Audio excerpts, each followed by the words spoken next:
অনেকে বনের সম্পদ নিজের কাছে রাখে, মনে করে এ আর দেওয়া লাগবে।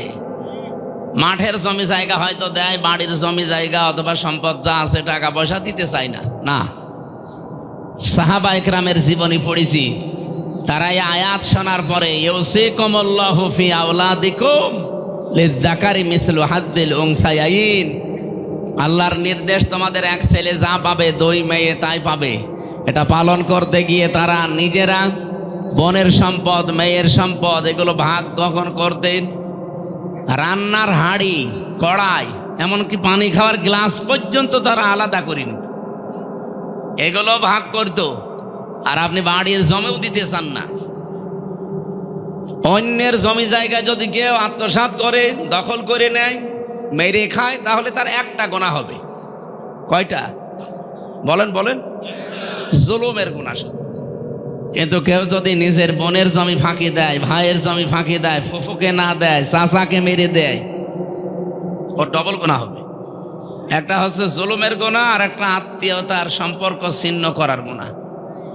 এই দুই গুনাহ বাংলাদেশে চলছে না।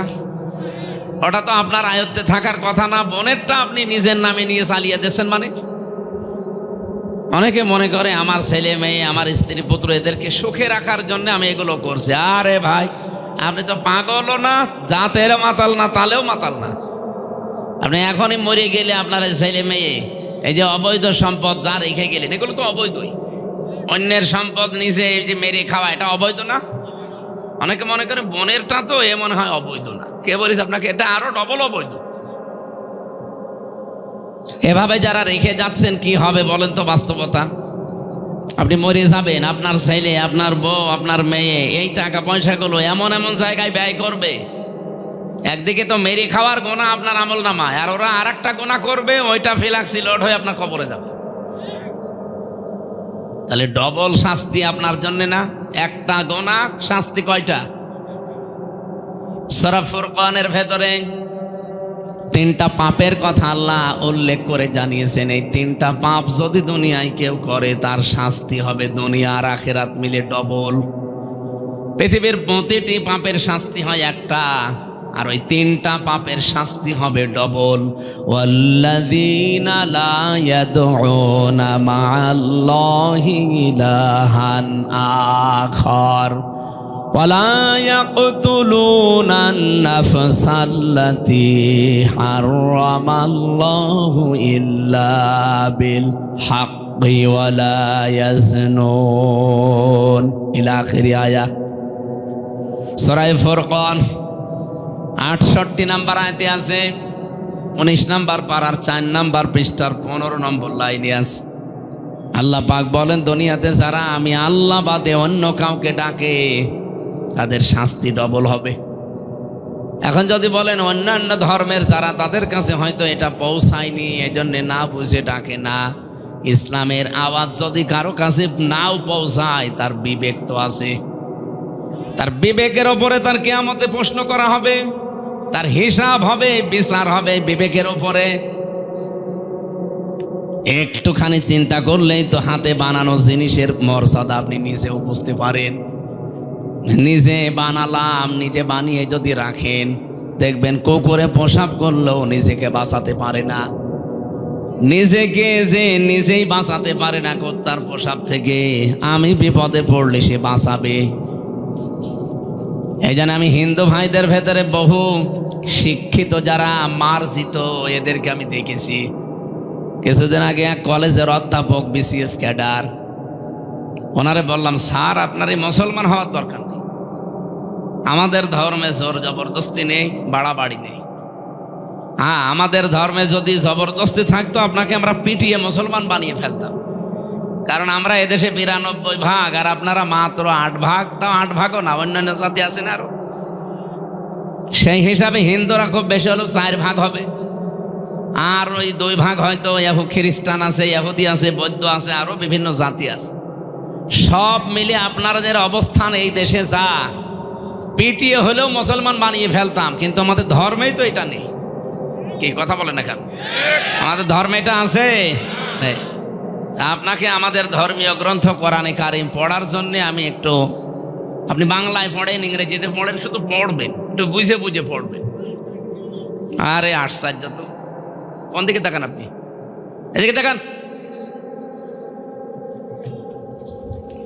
3 মাস পড়ার পরে দেখি উনি তো জ্ঞানী মানুষ, মুসলমান হয়ে গেছে।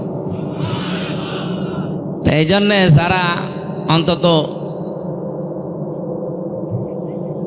একটু জ্ঞান হালকা পাতলা যাদের আছে তাদেরকে বলছি, আমরা জোর করি না ভাই, আমাদের ধর্মে জোর জবরদস্তি নেই। কিন্তু পৃথিবীর বিভিন্ন ধর্মীয় গ্রন্থ আমরা জানি যে মানুষ পড়ে, আমাদের এটাও পড়েন। মাত্র 3 মাস পড়েন, একটু বুঝে শুনে পড়েন, দেখবেন আপনার জীবন পরিবর্তন হতে বাধ্য, যদি আপনার একটু মন থাকে। এই লরেন বুথ টনি বেলোয়ারের এক শালিকা ছিল। ওই ইরানের তেহরান বিমানবন্দরে নামার পরে এক মুসলমানকে বলেছিল যে আমি মুসলমান হব না, কিন্তু আমি ইসলাম জানতে চাই। কি পড়লে ইসলাম জানা যায় অথেন্টিক ভাবে, আপনি সেইটা আমারে দিন। উনি কোরআন শরীফ দিয়েছিল। কোরআনের বাংলা অনুবাদ, ইংরেজি অনুবাদ এগুলো দিয়েছে। যেহেতু এই দেশে এসে না, ইংরেজি অনুবাদ দিয়েছিল, আর ইরানে যে ভাষা চলে ওই ভাষার কোরআনের অনুবাদগুলো দিয়েছে, আর সিয়াসিত্তা হাদিসের অনুবাদগুলো দিয়ে বলছে আপনি পড়বেন, পুরাটা পড়ার পরে অথেন্টিক ইসলাম পেয়ে যাবেন। এখন আমার প্রশ্ন, এই এলাকায় হিন্দু নেই? হিন্দু যদি এখন এসে এই স্যারকে জিজ্ঞাসা করে যে আপনি তো মুসলমান, আমি কিন্তু মুসলমান হব না, আমি ইসলাম জানতে চাই, কি পড়লে অথেন্টিক ইসলাম জানা যাবে সেইটা আমারে আপনি দেন, উনি কি দেবে বলেন তো? দেখলেন, এই একজন আলেম আছে শুধু বলছে কোরআন শরীফ, আর বাকিগুলোর মুখে কথা নেই। আমরা অনেকে ভয়ে ভয়ে আছে, হ্যাঁ হিন্দু মানুষ কোরআন শরীফ পড়বে। আরে কোরআন কি আপনার বাবার নাকি? হাদা বায়ানুল লিন্নাস হুদাল লিন্নাস। এই পৃথিবীতে মানুষ যারা, তাদের জন্য আল্লাহর এই কিতাব। এই কথা বলেন না কেন?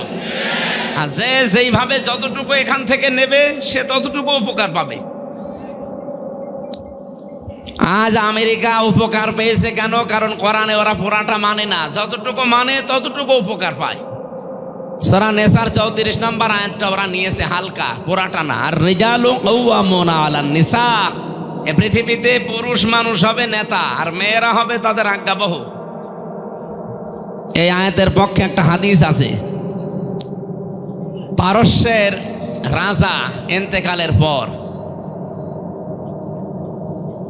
সেখানে কাইসার নামে যেই লোকটা, এই যখন দুনিয়া থেকে বিদায় নেয়, তখন তার মেয়েকে তারা ওই দেশের লোকরা শাসনভার ক্ষমতা তুলে দিয়েছে। নবীজির কাছে এটা এসে সাহাবা ইকরাম বললেন যে এই ঘটনা। বিশ্বনবী তখন বললেন, লা ইউফলিহা কওমুন আল্লাহু আমরাহুম ইমরাতুন, বুখারী শরীফের হাদিস। ওই জাতি কখনো সফল হচ্ছে না, হবে না। ইউফলিহার আগে লান আছে, মজারের আগে লান আসলে অর্থ হয় কখনোই হবে না। বর্তমান, ভবিষ্যৎ, প্রেজেন্ট, ফিউচার দুইটা কাল দিয়েছেন। নবীজির গ্যারান্টি মিথ্যা হবে? বিশ্বনবী বলেন কখনো ওই জাতি সফল হচ্ছে না, হবে না, যেই জাতি তার নেতৃত্বের ভার কোনো মহিলার উপরে তুলে দিয়েছে। আপনি দেখেন আমেরিকা জাতে মাতাল হলো, তাহলে ঠিক আছে, 236 বছর চলছে। এই 236 বছরে আজ পর্যন্ত কোনো মহিলাকে তারা দায়িত্ব দেয়নি। ওরা এই আয়াতটা, এই হাদিসটা হালকা মানে, এই জন্য তারা পৃথিবীতে দাঁড়িয়ে গেছে। তারা আমাদের চর্মচোখে দৃষ্টিতে আজ সফল। তারা ট্রাম্পের মতো একটা মাতালকে দায়িত্ব দিয়েছে। ট্রাম্প মাতাল না, ওরাটা মাতাল। অথচ কমলা হ্যারিসের মতো এত বড় একটা শিক্ষিতা, অনার্স মাস্টার্স করা, এই মহিলাকে দায়িত্ব দেয়নি। কারণ তারা জানে মুসলমানদের নবী মুহাম্মদুর রাসূলুল্লাহর 63 বছরে কোনো মিথ্যা কথা নেই। সুবহানাল্লাহ বলতে পারেন নাই? তারা এই যে কোরআনের আয়াত হাদিস যতটুকু মানে, তারা ততটুকু উপকার পেয়েছে, কল্যাণ পেয়েছে। আর আমরা এই 54 বছর চলছে, আপনি অন্যদিকে নিন না স্যার। দেখেন এই 54 বছরে যারা আমরা এই দেশে দায়িত্ব দিচ্ছি, মহিলা বেশি না পুরুষ বেশি? আমরা যা দাঁড়াতে পারি না এই কারণে। বাইরের দেশগুলো, কয়েকদিন আগে কয়েকটা দেশে ঘুরলাম, এই মানুষগুলো আজ দাঁড়িয়ে যাচ্ছে শুধুমাত্র নবীর এই হাদিস মানার কারণে। বিশ্বের বড় বড় মোড়ল যারা, তাকান, একটা কোনো দেশে আপনি মহিলা নেতৃত্বে আছে পাবেন না, সবগুলো পুরুষ। হ্যাঁ, পুরুষ খারাপ হোক, কারণ মেয়েদের বুদ্ধি পুরুষ মানুষের অর্ধেক, আর নিসাও নিসফুল আকিল। এটা তো আমি বানালাম নাকি? ওরা এতটুকু মেনে যদি দুনিয়ায় উপকার পায়, আমরা উপকার পাতাম, কিন্তু আমরা তো মানি না। কথা বলেন না কেন? আমার আলোচনায় রাজনৈতিক বিষয়গুলো না, আমি একটা উদাহরণ দিলাম শুধু, বাস্তবতা এইটাই। এই জন্য কোরআন শরীফ যেহেতু সবার জন্যে, লরেন বুথ 3 বছর একাধারে কোরআন শরীফ পড়েছিল। প্রশ্ন এখানে হয়তো স্যার, বাংলা শিক্ষিত মানুষ, বিভিন্ন আলেমরা এরকম প্রশ্ন করে, তাহলে কোরআন শরীফ হিন্দুর হাতে তুলে দেব, অজু আছে? কোরআন শরীফ অজু করে ধরা লাগবে, যেটা আরবি টু আরবি বাদ দিয়ে বাকি যেগুলো আছে, তাফসির লেখা আছে, ব্যাখ্যা আছে, বিশ্লেষণ করা আছে, এটা যে অজু করে ধরা লাগবে এমন কোন হাদিস, কোরআনের আয়াত কোন জায়গায় পেয়েছে?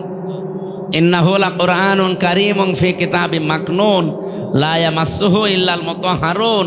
এই যে হু আছে না, লা ইয়ামাসসুহু, মারজা কোন দিকে? লাওহে মাহফুজের দিকে, কারণ এর পরের শব্দ মুতাহহারুন। মুতাহহারুন শব্দের শাব্দিক অর্থ 2টা।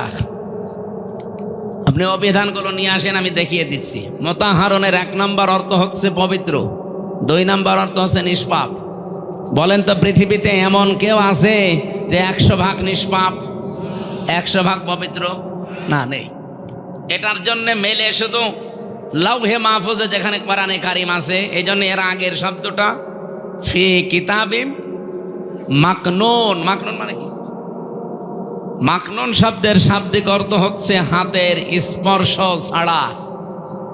কারারিম মাকিন বলা হয় যেটা, যেখানে মায়ের সন্তান থাকে। 2টা জায়গাকে আমরা সংরক্ষিত বলি, যেখানে মানুষের হাতের স্পর্শ লাগে না। একটা মায়ের জরায়ু, যেখানে সন্তান থাকে। 2 নম্বরে লাউহে মাহফুজ, যেখানে কোরআন আছে।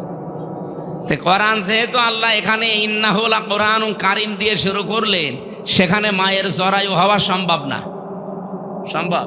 তাহলে এটা হবে অবশ্যই লাউহে মাহফুজ। এই জন্য আয়াতের সিরিয়াল দেখেছেন, উসুলে তাফসিরের মূল নীতি আছে 15টা। যারা তাফসিরের উপরে অনার্স মাস্টার্স করে, যারা কামেল করে তাফসির নিয়ে, তারা এটা আগে পড়া লাগে। উসুলে তাফসিরের মূল নীতি কয়টা? 15টা। তার ভেতরে 13 নাম্বার কায়দা এইটা, যে আপনি কোনো আয়াতের তাফসির যদি করতে চান, আগের আয়াত পরের আয়াতের সাথে সম্পর্ক। এই যে আজকের তেলাওয়াতকৃত আয়াত, এর আগের আয়াত পরের আয়াতে কি আছে আমি আগে ওইটা বলবো। হ্যাঁ, আন্দাজে যদি আয়াতের ব্যাখ্যা করে আপনি কিছুই বুঝবেন না, আর আমি নিজেও বোঝাতে পারবো না। এই জন্য সম্পর্ক কি আছে একটার সাথে আর একটা, এটা আগে জানা লাগে। এটা তাফসিরের মূল নীতি। না বললে, আর এখানে মনে হয় এগুলো বলে লাভও হবে না। এখানে যে মানুষ বসে আছে, এদের পেটে বম মারলেও আল্লাহ কি বের করবে আল্লাহ জানে। তারপরও যেহেতু স্যারের মতো অনেক শিক্ষিত মানুষ আছে, আমি তাদের জন্য এই পয়েন্টটা বললাম। তাফসির করার মূল কিছু নীতি আছে, উসুলে তাফসির বলা হয়। তে আয়াত দিয়ে যদি আমরা বাংলায় যারা দলিল দিতে চাই, যা এটা কোরআন শরীফ আপনি হিন্দুর হাতে তুলে দেবেন, আরে ভাই আয়াতের প্রথমে আর শেষের দিকে একটু মিলান। প্রথম আল্লাহ বললেন এটা সম্মানিত কোরআন, এতটুকু শেষ করেননি। ফি কিতাবিম মাকনুন, যেটা সংরক্ষিত করা আছে সুরক্ষিত স্থানে। লা ইয়ামাসসুহু ইল্লাল মুতাহহারুন, পবিত্র নিষ্পাপ ফেরেশতারা ছাড়া যেটাকে স্পর্শ করে না। তানজিলুম মির রাব্বিল আলামিন, যেটা নাজিল হয়েছে কার কাছ থেকে? আর আমরা আল্লাহর কাছ থেকে কথা বললেই বুঝি জমিন থেকে না আকাশ থেকে? এ পৃথিবীতে যতগুলো জিনিস নাজিল হয়, নাজিল মানে কি? এক জায়গা থেকে আর এক জায়গায় পড়ে যাওয়া। পৃথিবীতে যত জিনিস নাজিল হয় তার ভেতরে অন্যতম কি বলেন তো? কোরআন শরীফ। কোরআন শরীফ কেউ কি বলে যে কোরআন নিচ থেকে উঠেছে? কে বলে? নাজিল হয়েছে। কি বলে? এই জন্য কোরআনের 55টা নাম আছে, তার 5টা নাম খুব বেশি প্রচারিত আছে। একটা কোরআন, একটা ফুরকান, একটা কিতাব, একটা জিকির, আর একটা তানজিল। কি বললাম? তানজিল মানে কি? নাজিল হওয়া। এই জন্য যেই জিনিস নাজিল হয় আমরা জানি সেটা এই মাটি থেকে হয় না, সেটা কোথা থেকে হয়? আকাশ থেকে। আর একটা জিনিস নাজিল হয়, তার নাম কি? লোহা। লোহা কিন্তু দুনিয়ায় তৈরি হয় না, কারণ লোহা তৈরি হওয়ার জন্য যে পাওয়ার দরকার, ওই পাওয়ার পৃথিবীর কোনো শক্তির ভেতরে নেই, এটা আকাশে আছে। এই জন্য লোহা আল্লাহ তৈরি করে নাজিল করে, সুবহানাল্লাহ বলতে পারেন নাই? 3 নম্বরে নাজিল হয় আর একটা জিনিস, কি নাম? বৃষ্টি। পৃথিবীতে বৃষ্টি কি তৈরি হয় না নাজিল হয়? আল্লাহ নাজিল করেন। এরকম 7টা জিনিস আছে আল্লাহ নিজে যেগুলো নাজিল করেন। তাহলে এখানে আগের আয়াত পরের আয়াতের সাথে একটু যদি আমরা রিলেটেড সম্পর্কটা দেখি যে না, এই আয়াতগুলো, এই কোরআনের এই কথাগুলো আল্লাহ দুনিয়ার জন্য না, এটা দিয়েছে লাউহে মাহফুজের ওই কোরআন, যেখানে ফেরেশতারা ছাড়া কেউ স্পর্শ করে না। আর একদিকে ফেরেশতারা নিষ্পাপ, আর একদিকে পবিত্র। এখানে কোনো সন্দেহ আছে? তাহলে কোরআন শরীফ একজন মানুষকে আপনি তুলে দেবেন, আর কোনো প্রশ্ন করবেন না। এর এখানে একটা হাদিস এসেছে, মুসলিম শরীফের হাদিস, হযরতে আলী থেকে বর্ণিত রাদিয়াল্লাহু তাআলা আনহু। এদিকে তাকান। নবীজি টয়লেট থেকে বের হয়ে আসলেন। এই গল্প করেন মানে? আমি কি আর কি মারছি? বাইরে যেতে এখনই গিবত করবেন যে কি বললো বুঝলাম না, এক কথা বারবার রিপিট করছি তো এই কারণে। ওনাকে গোশত খেতে দিয়েছে, সিদ্ধ গোশত। নবীজি গোশত খাওয়ার জন্য পাত্রটা হাতে নিলেন, মুখে দিলেন। সাহাবী বললেন, হে নবী, আপনি ওযু করবেন না? ভালো করে শোনেন, এটা বাংলায় বলছি, আরবিতে আছে, বাংলাটা বলছি। বিশ্বনবী ওই দিন জানিয়েছেন, সাহাবী, আল্লাহ পাক আমাকে শুধুমাত্র নামাজ পড়ার আগে ছাড়া পৃথিবীর কোনো কাজ করার আগে ওযু করতে নির্দেশ দেয়নি। এখন আপনি বলেন, নামাজ পড়ার আগে ওযু করতে নির্দেশ দিয়েছেন কে? কোথায় আছে? কোরআনে কারিমের সূরা মায়েদার 7 নম্বর আয়াতে পাবেন, ইয়া আইয়ুহাল্লাযীনা আমানু ইযা কুমতুম ইলাস সালাতি ফাগসিলু ওয়ুজুহাকুম ওয়া আইদিয়াকুম ইলাল মারাফিক ইলা আখির আয়াত। ইমানদারেরা যখন নিয়ত করো যে নামাজে দাঁড়াবো, তখন কি করো? ওযু করো। বলেন বলেন। এখানে ওযুর কয়েকটা ফরজ দেওয়া আছে, 4টা। আমার যেহেতু এইটা উদ্দেশ্য না, আমি বোঝালাম যে পৃথিবীতে শুধুমাত্র ওযু করা লাগবে, মাস্ট বি। কিসের আগে? আরো জোরে। আর নামাজের আগে যদি ওযুর ব্যবস্থা না থাকে, বা এমন কোনো অসুখ আপনার পানি ধরলেই রোগটা বেড়ে যায়, ওই অবস্থায় যদি মাসের পরে মাস, বছরের পরে বছর চলে যায়, তারপরও আপনাকে ওযু করার দরকার নেই, তাইমম করে নামাজ হবে। হবে না? তাইমমের ব্যবস্থাও নেই। এমন একটা জায়গায় আছে যে তাইমম করবেন, তাইমম করার জন্য যে জিনিসগুলো লাগে, পবিত্র মাটি জানিয়ে, এগুলো একটাও নেই। এমন এমন জায়গায় আপনি আছেন যেখানে এগুলোর একটাও পাওয়া যাচ্ছে না। কি করবেন? মাটিও নেই, পানিও নেই, নামাজ তো ফরজ পড়তেই হবে। এত গুরুত্বপূর্ণ বিধান এটা আমি 1 সেকেন্ডে বলি। কোন মহিলার যদি সন্তান পৃথিবীতে আসার সময় হয়, নবীজি বলেন, যদি সন্তানের মাথা দেখা যাচ্ছে, নামাজের সময় হয়ে গেছে, তোলার ভেতরে এই সন্তানের মাথাটা বিছিয়ে দাও, ওই মহিলাকে বলো যে নামাজ পড়ো। আপনি টের পাচ্ছেন কি বললাম? ডেলিভারির সময় যে কষ্টটা, বিজ্ঞান এখন দেখাতে পাচ্ছে কম্পিউটার দিয়ে কষ্ট মাপার একটা স্কেল আছে। পৃথিবীর প্রতিটি জিনিস যেমন মাপ দেওয়ার জন্য আলাদা আলাদা যন্ত্র আছে। এখানে ডাক্তার না উনি, ওনারে যদি বলে আমার জ্বর মেপে দেন, থার্মোমিটার দেবে। যদি বলি এই স্টেজ মেপে দেন, থার্মোমিটার দিয়ে মাপবে। এটার জন্য আলাদা যন্ত্র আছে না, ফিতা লাগবে, গজ লাগবে। পৃথিবীর প্রতিটি জিনিস পরিমাপ করার জন্য আলাদা আলাদা যন্ত্র আছে, আর আলাদা আলাদা নাম আছে। এখন যে আপনি কষ্ট মাপবেন কি দিয়ে? দাড়ি পাল্লা দিয়ে। কি দিয়ে? স্কেল দিয়ে। এটার জন্য আলাদা একটা যন্ত্র আছে। কম্পিউটারের ভেতরে আমি দেখেছি কষ্ট পরিমাপ করার যন্ত্র। পৃথিবীর যত শক্তিশালী মানুষ হোক, 45 ইউনিটের বেশি কষ্ট দিলে মানুষটা মরে যাবে, সে যাই হোক, পুরুষের ভেতরে। কিন্তু মেয়েদের আলাদা কিছু সেল আল্লাহ দিয়েছেন, এই যে সেলগুলো, এখন যেহেতু কথাটা মনে এসেছে এই জন্য বলছি, সেল মানুষের শরীরে 2 কোটির উপরে আছে। এই সেলগুলো যদি আপনি সতেজ রাখতে চান, যদি শক্তিশালী করতে চান, পৃথিবীতে একটাই বিধান আল্লাহ দিয়েছেন, তার নাম অটোফেজি, আমরা যেটাকে সিয়াম বলি, রোজা। বিজ্ঞান এটা নিয়ে, এই যে ইউশনারি ওসামি নামে এক বিজ্ঞানী, এ কিন্তু নোবেল পর্যন্ত 2017 সালে পেয়েছে। একে তার খেলা করতে নোবেল দেয়নি। এই শরীরের উপরে গবেষণা চালিয়ে দেখে 2 কোটির উপরে কোষ পাওয়া যাচ্ছে আমাদের শরীরে। কয় কোটি? এর বাইরে এই যে 11.5 মাস 12 মাস আমরা যারা রোজা রাখি না, খালি খেয়েই যায়, এই অতিরিক্ত খাবার পরে এই কোষগুলো আরো কিছু বৃদ্ধি হতে থাকে যেগুলোর কোনো কাজ নেই। আর পৃথিবীর যে কোনো বৃদ্ধি হওয়া জিনিস যারা বাড়ে বেশি, তাদের দ্বারা উপকারের চাইতে ক্ষতি হয় বেশি। বাংলাদেশে যারা বেড়েছিল বেশি, আমাদের হাইব্রিড নেতা বলে জানি, এদের দ্বারা ক্ষতি হয়, কিন্তু আসল নেতার দ্বারা কিন্তু অত ক্ষতি হয় না। ক্ষতি হয় সব চাইতে বেশি কাদের দ্বারা? বাড়ে বেশি। ফসলে আপনি সার দিয়েও ফসল হয় না, আর আগাছা সার দেওয়া লাগে, 14 বার করে কেটে তারপরে দেখা যাচ্ছে ও ফসলের উপরে চলে যাচ্ছে। তাই আমাদের যে 2 কোটি কোষ, এটা আমাদের শরীরকে সুস্থ রাখার জন্যে, সবল রাখার জন্যে। বাকি কোষগুলোর কাজ কি? ওগুলো যখন বৃদ্ধি পায় তখন আসল কোষ যেগুলো দুর্বল হয়ে যায়। বিজ্ঞান উনি দেখাচ্ছে, ইউশনারি ওসামি, জাপানে বাড়ি লোকটার, উনি দেখাতে কি আজান আছে মানে, ওরে আল্লাহ, আমার তো সময়ের দিকে খেয়াল নেই দেখছি। এই তথ্যটা বলবো না শেষ করে দেব? এটা তো বলা দরকার। আমি 8টা পর্যন্ত সময় নিয়েছিলাম, তা 8টা তো বাঁচতে বেশি সময় নেই।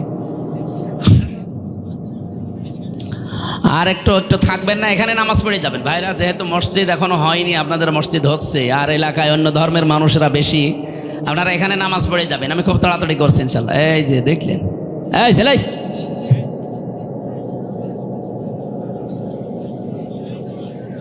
কি বৃষ্টি হচ্ছে, দর ওঠে কেন? মুয়াজ্জিন, এত মুয়াজ্জিন এলাকায় যান মুয়াজ্জিন যারা যে আজান দেন, বাকিগুলো যেন না ভাই। আমরা আয়াতটা অন্তত শেষ করি, খালি এই তথ্যটা বলার পরে চলে যাচ্ছি।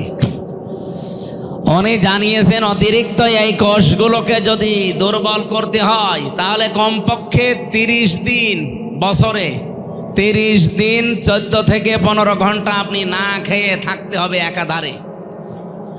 পৃথিবীর কোন ধর্মে এটা আছে দেখি? 4,500 ধর্মীয় গ্রন্থ এই পৃথিবীতে এখন আছে, উল্লেখযোগ্য আছে 27টা। এই 27টাকে তিনি এক জায়গায় করে করে মিলিয়েছিলেন যে কোনটা এই তথ্য পাওয়া যায়। সর্বশেষ পেয়েছেন মুসলমানদের ধর্মীয় গ্রন্থ কোরআনে কারিম, সূরা বাকারার 183-84 নাম্বার আয়াতে। আল্লাহ পাক 1500 বছর আগে অটোফেজির তথ্য দিয়েছেন, ওয়াং তাসমু খায়রুল লাকুম ইন কুনতুম তা'লামুন। তোমরা যদি রোজা রাখো, এটার দ্বারা তোমাদেরই ভালো হবে। কি ভালো হবে, উপকার হবে, সেখানে এরকম পয়েন্টগুলো দেওয়া আছে, তার ভেতরে এইটা একটা। অতিরিক্ত এই কোষগুলো আস্তে আস্তে যখন আপনার শরীর থেকে দুর্বল হয়ে যাবে, এই আসল কোষগুলো তখন শক্তিশালী হবে। শরীরের ভেতরে 5.5 কেজি রক্ত আছে, 226 কিলোমিটার বেগে মাথা থেকে পা পর্যন্ত চলার জন্য ওই কোষগুলো সাহায্য করে। জোরে বলেন সুবহানাল্লাহ। এই যে মানুষের কষ্ট সহ্য করার যে লিমিট আছে, 45 ইউনিটের বেশি কষ্ট দিলে তো একজন মানুষ মরে যায়। একজন মা পৃথিবীতে সন্তান নিয়ে আসতে যে কষ্টটা পায়, কমপক্ষে 57 ইউনিট কষ্ট সহ্য করা লাগে। মা যে কষ্ট পেয়েছেন একটা, এই পৃথিবীতে মায়ের এই কষ্টের জন্যই সন্তানের প্রতি মায়ের হক বাবার চাইতে 3 গুণ আল্লাহ বৃদ্ধি করে দিয়েছেন নবীর মাধ্যমে। বলেন সুবহানাল্লাহ। আমি যে তথ্যটা বোঝাচ্ছিলাম, আপনি যদি সারা জীবন এখন এই যে কষ্ট, এত কষ্ট করছে মা সন্তান জন্ম দিতে, জীবন মরণ নিয়ে টানাটানি, কিন্তু নবীজি বলেন এ সময় যদি নামাজের সময় হয়ে যায়, সন্তানের মাথা তোলার ভেতরে বিছিয়ে বলো নামাজ পড়, কারণ নামাজ কি ফরজ, বলেন বলেন। এই ফরজ নামাজ পড়তে গিয়ে ওযু করা শর্ত। ওযু করার জন্য পানি নেই, পানি ধরলেই রোগ বেড়ে যায়। মাটি দিয়ে করবেন, মাটিও নেই, প্লেনের ভেতরে আছেন, কি করবেন? তখন বিনা ওযুতে আপনাকে নামাজ পড়া লাগবে। কোন দিকে পশ্চিম যদি জানেন ভালো, কোন দিকে পশ্চিম জানা নেই, যেদিকে মুখ আছে ওই দিকেই নামাজ পড়া লাগবে। তাও নামাজ মাপ নেই। এই নামাজ যেন ফওত না হয়ে যায়, নষ্ট না হয়, এই জন্যে এই এলাকার যুবকরা একটা মসজিদ বানাচ্ছে। এটাই তো উদ্দেশ্য নাকি? সুতরাং এখানে সাধ্য মতো কিছু চেষ্টা করবেন যেন এটা দাঁড়িয়ে যায়। হয়তো আপনি 50 বছর পরে থাকবেন না, কিন্তু কিয়ামত পর্যন্ত এই মসজিদ এখানে থাকবে। যদি ভারতের মতো এদেশে আগ্রাসন শুরু না হয়, এই উগ্রপন্থী হিন্দু যারা, তারা যদি মসজিদ ভেঙে না দেয়, এই মসজিদ এখানে কায়েমজা হয়ে গেল, কিয়ামত পর্যন্ত এখানে থাকবে। আর মানুষ এখানে সেজদা দিতে থাকবে। যত মানুষ এখানে সেজদা দেবে, কবরে বসে বসে আপনি ফেলাক্সি লোড হয়ে সওয়াব পেতে থাকবেন। বলেন সুবহানাল্লাহ। আমরা ওযুর এই বিষয়টা নিয়ে পর্যন্ত এসেছিলাম। নবীজি বললেন আমাকে ওযু করার আগে, শুধু নামাজ পড়ার আগে ওযু করার নির্দেশ আল্লাহ দিয়েছেন। তাছাড়া পৃথিবীর কোনো কাজে, সে কাজ রোজা রাখা হতে পারে, হজ করা হতে পারে, এমনকি কোরআন পড়াও হতে পারে, এগুলোর আগে ওযু করা লাগবে। এর শর্ত আল্লাহ আমাকে দেননি, এই জন্য আমি ওযু না করে গোশত খেলাম। বলেন এখানে এই হাদিস আর এই আয়াত আপনি সম্পর্ক এক জায়গায় করেন, কি দাঁড়াবে? আজ বিশ্বের অন্যান্য দেশে এমনও জায়গায় আমি গিয়েছি যেখানে আল্লাহ যে একজন আছে সে জানেই না। কয়েকদিন আগে আমি থাইল্যান্ডে ছিলাম। এমন এমন এলাকায় আমাকে নিয়ে গিয়েছিল। সৃষ্টিকর্তা একজন আছে, বিশ্বাস করে না। ওরা বিশ্বাস করে সব একা একা হয়েছে। তো এইরকম মানুষের কাছে যদি আল্লাহর পরিচয় অথেন্টিক ভাবে তুলে ধরা লাগে, আপনি যদি আপনার বাবার কাহিনী বলেন, ও জীবনে শুনবে? বলেন। কোরআনে কারিমের এমন এমন বিষয় আল্লাহ এর ভেতরে দিয়েছেন, সেই কথাগুলো তাকে প্রচার করেন, ওদের মনের ভেতরে রেখাপাত করবে। কারণ কোরআনকে আল্লাহ জানিয়েছেন জালিকাল কিতাব লা রাইবা ফি। এই যে কিতাবের আগে আলিফ লাম, এটা নির্দিষ্ট করে জানিয়েছেন পৃথিবীতে একটাই কিতাব আছে যেটা মানুষকে হেদায়েত দিতে পারে। এর ভেতরে সম্মোহনী কিছু শক্তি আল্লাহ আলাদা করে রেখেছেন। বলেন সুবহানাল্লাহ। ও সিরাজগঞ্জবাসী, আমি যে কথাটা তুলেছিলাম এখান থেকে, এই সবগুলোর দ্বারা প্রমাণ করা যায় এটা দিয়ে যে ওযু করা কোরআন শরীফের যে বাংলা, ইংরেজি, উর্দু, ফার্সি তাফসির এগুলো ধরা শর্ত না। তাহলে লরেন বুথের কাছে যে কোরআনের তাফসির তুলে দিয়েছে, 3 বছর তিনি পড়ার পরে নির্দ্বিধায় মুসলমান হয়েছে। সাংবাদিকরা জিজ্ঞাসা করছে আপনি একজন খ্রিস্টান, তামাম পৃথিবীতে সবচাইতে বেশি মানুষ বাস করে খ্রিস্টান ধর্মে, আপনি সেই ধর্ম থেকে পৃথিবীর জঙ্গি ধর্ম, ওরা বলে যেটাকে মুসলিম ধর্ম, এই ইসলামে আসলেন কোন কারণে? লরেন বুথ বলেছিল আমি 3 বছর কোরআন শরীফ পড়েছি, আন্দাজে না বুঝে শুনে পড়েছি। 3টা বছর পড়তে পড়তে আমি 53 জায়গায় লাল দাগ দিয়েছিলাম যে ভুল ধরা পড়েছে। আল্লাহর ইশারা 54 নাম্বার জায়গায় যে আমার নিজের জীবনের ভুল ধরা পড়ে গেছে। আমি যেখানে লাল দাগ দিয়েছি দেখি তার পরের আয়াতে, পরের সূরাতে আল্লাহ ওই আয়াতের জবাব 1500 বছর আগেই দিয়ে দিয়েছেন। এই মহিলার কাছে যদি কোরআন ওই দিন তুলে না দিয়ে বঙ্গবন্ধুর আত্মজীবনী দিত, ও তো মুসলমান হইত। আমি জেলে থাকাকালীন 3টা বছর ওরা পড়তেও দেয়নি। 24 ঘন্টা তালা লাগিয়ে রাখতো ফাঁসির ওই কন্ডেম সেলের ভেতরে। আর কারারক্ষী যা অধিকাংশগুলো হিন্দু ভাইরা পড়তো, দেবদুলাল, সুব্রত বালা, এরপরে আশিক কুমার, সঞ্জয় দত্ত, যা নাম বলছে সব তো আল্লাহর ওলি। একদিন এনে বললাম যে ভাই সবসময় তো তালা লাগিয়ে রাখেন, একটা বই দেন তো একটু পড়ি। আল্লাহর ওলি আমার বই নিয়ে এসেছে বঙ্গবন্ধুর আত্মজীবনী। এ বই পড়ে করবো কি? পরের সপ্তাহে বই নিয়ে এসেছে বঙ্গবন্ধুর চীন সফর, আর বই পান না। পরের সপ্তাহে নিয়ে এসেছে বঙ্গবন্ধুর ছেলেবেলা। বললাম ভাই আপনার আর আসার দরকার নেই। একজন মুসলমান কারারক্ষী পেলাম, আশরাফ, ওরে বললাম, ভাই আপনি তো অন্তত অন্য কিছু না, একটা মুসলমান, তো একটা তাফসির এনে দেবেন। তো সব সময় বাইরে যেতে পারি না, তালাবদ্ধ করে রাখেন, আবার সিসি ক্যামেরা দিয়ে আমার সাথে যেন কেউ কথা না বলে। যে ঠিক আছে। পরবর্তীতে এই যে এটিএম আজহারুল ইসলাম আছে না, নাম শুনেছেন না? কি জামাত ইসলামের সহকারী সেক্রেটারি জেনারেল, একজন মাজলুম মানুষ। ডক্টর মোহাম্মদ ইউনূস দায়িত্ব নেওয়ার পরে বহু বড় বড় আসামি কিন্তু বের হয়ে গেছে, আমরা দেখতে পাচ্ছি। সে যে দলের লোকই হোক না কেন, যারাই হোক, আমি চাই হাসিনার আমলে যারা জেলে ছিল এই 15.5 বছর, একটাও যেন জেলে না থাকে, সব বের করে দিন। কারণ এগুলো সব ভুয়া মামলার আসামি। আমি নিজেরটা বলছি, আমি অন্তত তো ভুয়া মামলার আসামি ছিলাম। আমারে ওরা নাম দিয়েছে আনসারুল্লাহ বাংলা টিমের প্রধান, অথচ সাতাশে কি আমি জানি না। ভেতরে একজনকে পেয়েছিলাম, মনে হচ্ছে আল্লাহর দলের প্রধান আব্দুল মতিন। ভাই আপনি আল্লাহর দলের সভাপতি, সেক্রেটারিকে আমার ছেলে, ও সভাপতি, ও ছেলে সেক্রেটারি। এ দেশে আর কোনো লোক নেই। এই হচ্ছে দেশের জঙ্গির অবস্থা। এগুলোকে পুঁজি করে এই পৃথিবীর নিকৃষ্ট মানুষের তালিকা যাদের বললাম, এরা বিশ্বের মোড়লদেরকে দেখাতো যে দেশে জঙ্গি আছে, অথচ জঙ্গি নামে দেশে কিছু নেই, আন্দাজে সব ভুয়া। আমার জঙ্গি মামলা দিলে শয়তান বিশ্বাস করবে? যারা বের হচ্ছে এই মানুষগুলোকে আমরা চাই। তারেক জিয়া বের হয়ে গেছে, আলহামদুলিল্লাহ। ওনার স্ত্রী জবাইদা রহমান বের হয়ে গেছে, আলহামদুলিল্লাহ। ম্যাডাম খালেদা জিয়া খালাস পেয়েছে, আলহামদুলিল্লাহ। আমরা চাই এটিএম আজহারুল ইসলামকেও খালাস দেওয়া লাগবে। আজকে 19 তারিখ, 20, 21, 2 দিন পরে ওনার রায় আছে 22 তারিখে। এবার যদি টাল্টে পাল্টি করেন না, বাঙালিকে হাইকোর্ট দেখান, এ দেশের মানুষ কিন্তু আর কন্ট্রোল করতে পারবেন না। আমরা চাচ্ছি এই মাজলুম মানুষটাকে 22 তারিখে মুক্ত জীবনে ফিরিয়ে দেওয়া হোক। কারা চান দেখি? লিল্লাহে তাকবীর। এই দেখেন তো, হাত তোলেনি কে? না তুললে মনে করবেন ওইটা ওই দলের। ঠিক আছে। আরে ভাই, আমি দল বেদল না, আমি একটা মাজলুম মানুষের পক্ষে বললাম। ইব্রাহিম নবীর পক্ষে একটা ব্যাঙ প্রসাব করে যদি তার প্রসাব পাক হয়ে যায়, আমরা এই মাজলুম মানুষটার পক্ষে, জালেমের বিপক্ষে কথা বললে আমাদের জীবনে আল্লাহ পাক বানিয়ে দেবে ইনশাআল্লাহ।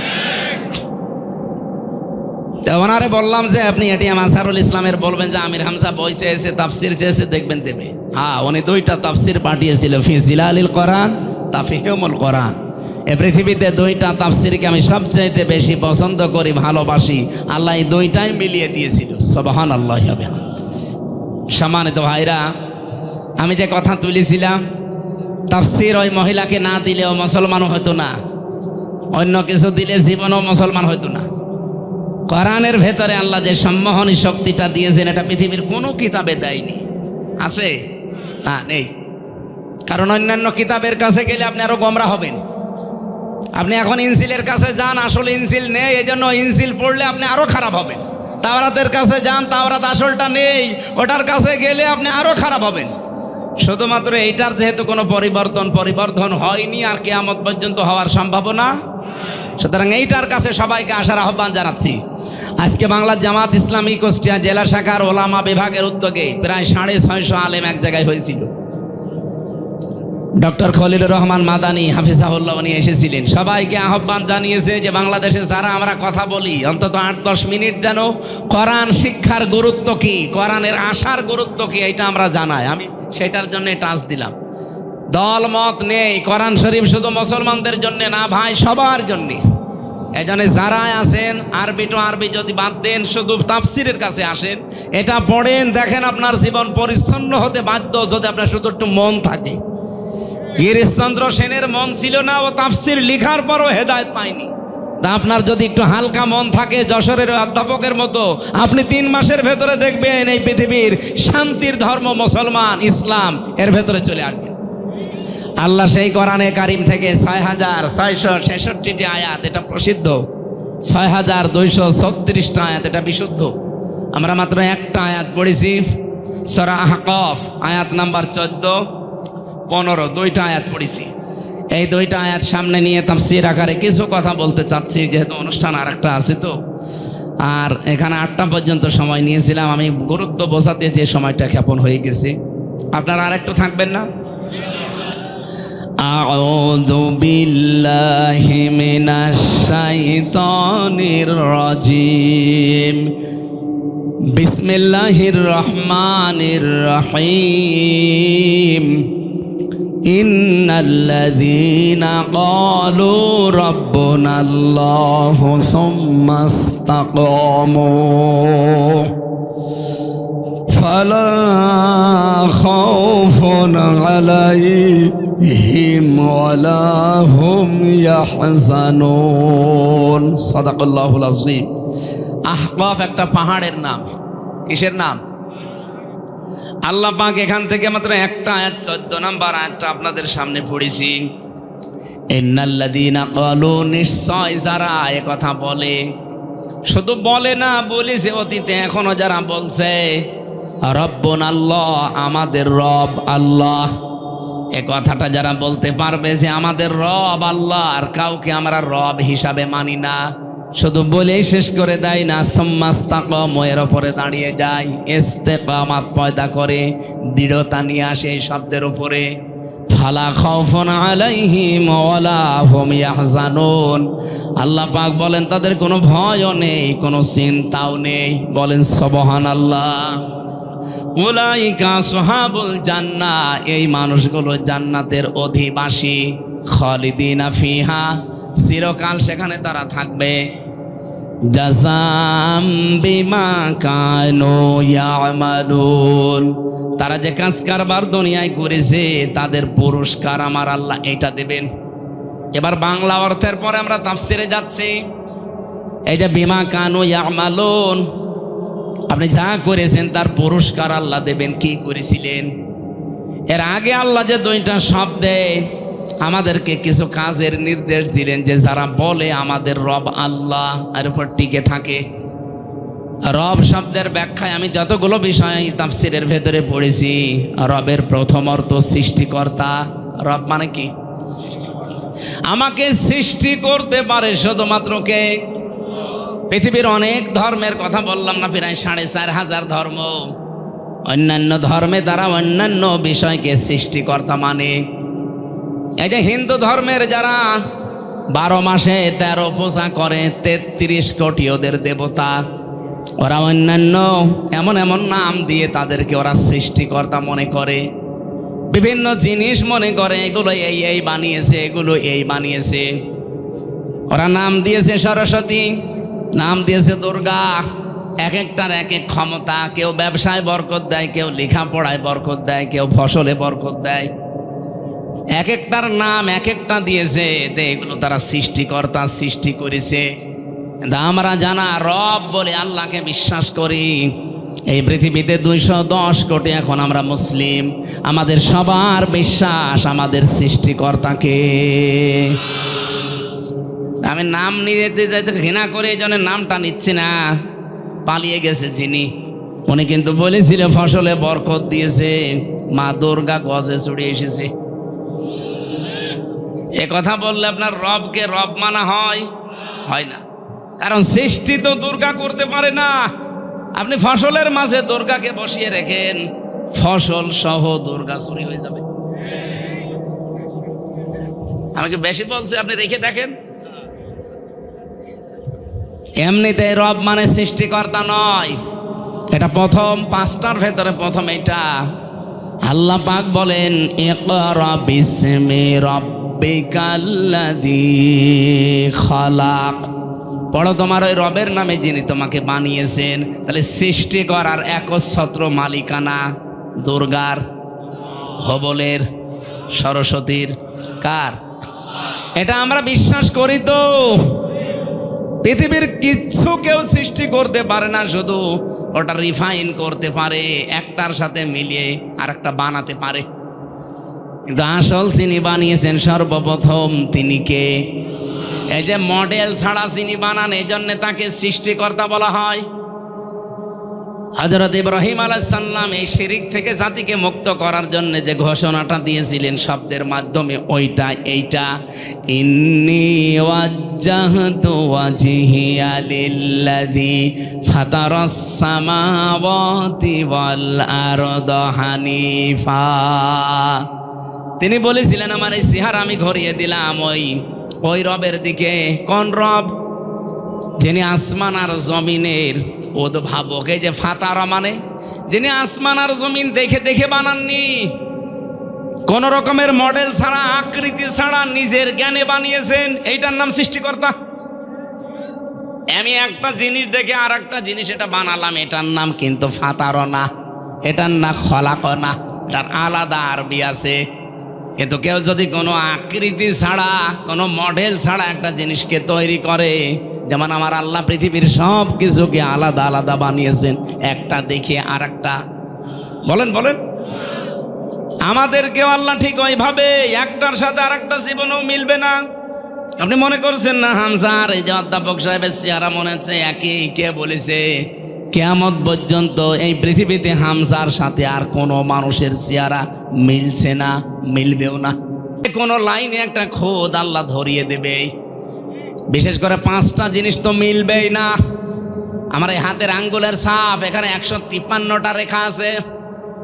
আজ পর্যন্ত কারো এই রেখাগুলো একটার সাথে আর একটা মেলে না। কিয়ামতের আগে কারোর সাথে কারো মিলবে না। যদি মেলে তাহলে জমি জায়গা সব জাল হয়ে যাবে। 2 নম্বরে কণ্ঠের স্বর।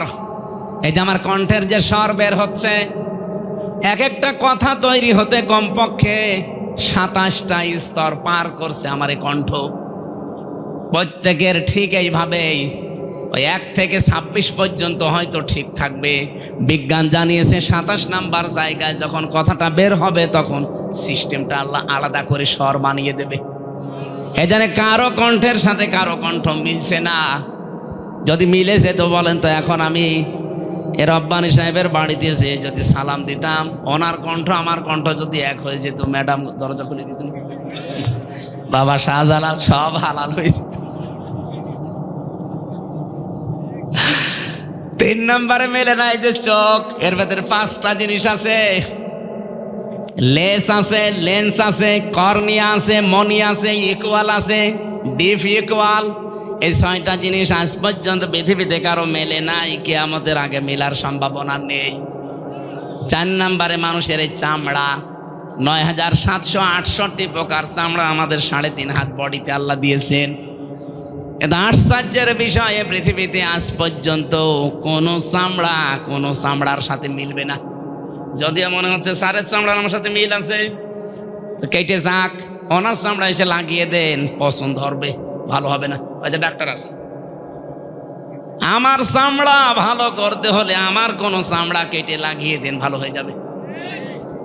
আল্লাহ বোঝাতে চাই বান্দা, 9768 প্রকার চামড়া, এর সাথে অধ্যাপকের মেলে না।